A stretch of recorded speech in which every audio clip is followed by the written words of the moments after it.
c'est Christelle, bienvenue à notre défi anti-morosité. Lise Bourbeau pense que tous nos problèmes d'ordre physique, émotionnel et mental proviennent de 5 blessures importantes. Le rejet, l'abandon, l'humiliation, la trahison et l'injustice. Et pour ne pas souffrir, on va mettre différents masques. Je vous présente les 5 blessures qui empêchent d'être soi-même de Lise Bourbeau.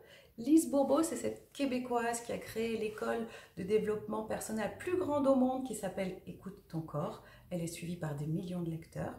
Aujourd'hui, j'avais envie de vous lire un peu ces différentes blessures, c'est-à-dire de faire vraiment plutôt une description, mais de manière superficielle, pour que vous puissiez prendre conscience, est-ce que vous avez ces blessures, on peut en avoir une ou plusieurs, et puis peut-être après, quand on en a pris conscience, l'accepter et guérir. Je prends mes feuilles parce que c'est un peu long. Première blessure, il s'agit du rejet.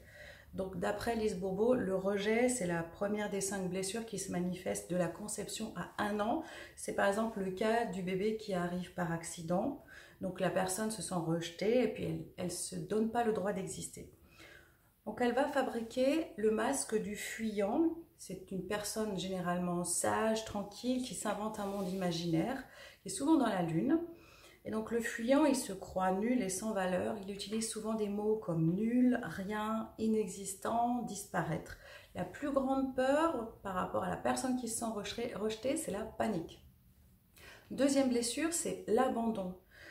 Elle s'éveille entre 1 et 3 ans. C'est un enfant qui se sent abandonné. Par exemple, si sa mère s'est occupée de son petit frère, de sa petite sœur, si ses parents ont été très occupés ou alors s'il a été hospitalisé. La personne abandonnée ne se sent pas assez nourrie affectivement et va créer un masque de dépendant. Les mots qui reviennent le plus souvent dans son vocabulaire sont absent, seul, je ne supporte pas, je me fais bouffer. Le dépendant est des 5 types le plus apte à devenir victime parce qu'il se crée des difficultés pour attirer l'attention, surtout des problèmes de santé, il dramatise la situation.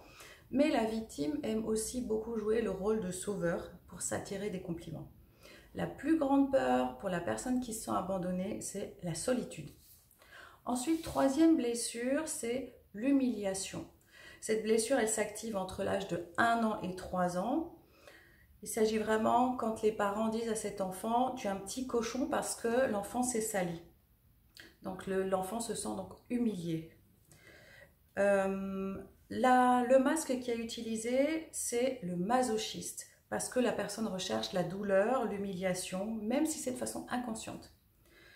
Le masochiste, c'est se créer des contraintes, des obligations, alors il se plaint beaucoup, il se considère comme dévoué, mais ne se sent pas reconnu.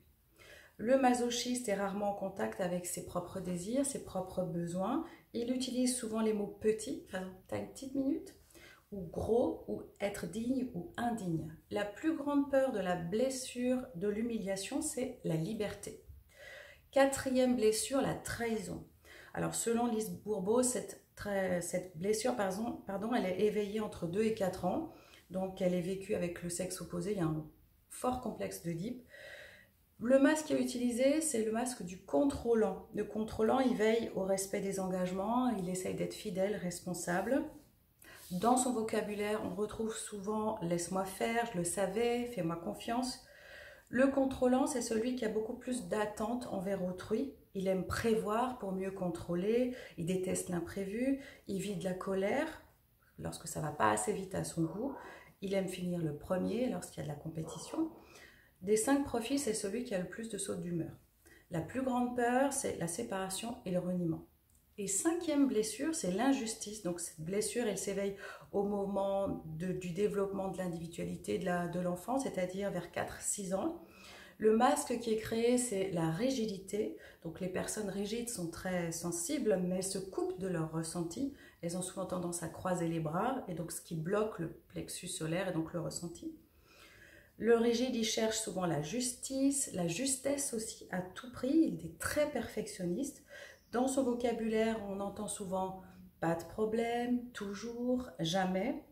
Le rigide est très injuste envers lui-même parce qu'il aime l'ordre, ça se tourne souvent à l'obsession. Donc il vit souvent du stress parce qu'il s'impose une grande perfection, il est rarement malade, il est très dur avec lui-même. L'émotion la plus courante, c'est la colère, mais surtout contre lui-même. Et sa plus grande peur, c'est la froideur. Voilà pour ces 5 blessures de Lise Bourbeau. Donc comment faire pour guérir de ces blessures et puis transformer les masques? D'abord, la première étape, c'est l'acceptation. Plus on va accepter cette blessure, on va en prendre conscience. C'est vraiment un premier pas vers la guérison.